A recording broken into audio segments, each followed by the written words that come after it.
Hi guys, welcome to my new blog. তো আপনারা হয়তো ভাবছেন যে আমরা এখন কোথায় যাচ্ছি। আমরা এখন চামটাহাড়া যাচ্ছি মাছ ধরা দেখতে। এখানে মাছ ধরার জন্য প্রত্যেক বছরই প্রচুর লোক হয়।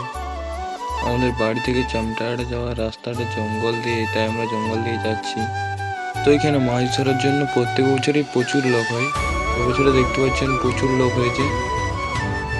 তো আমরা যাই 4-5টা একবার ঘুরে নিই। তো এসে নিয়ে দেখি এই দাদাটা ছোট ছোট অনেকগুলো মাছ ধরেছে। তো পুকুরটার চারপাশেই ঘিরে প্রায় পুরো ভর্তি হয়ে গেছে, এত লোক এসছে মাছ ধরার জন্য।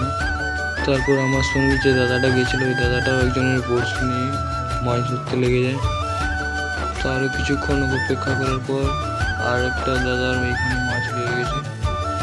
তারপর আমরা মাছ ধরা শেষ করে চলে যাই লালগড় থেকে বাড়ি।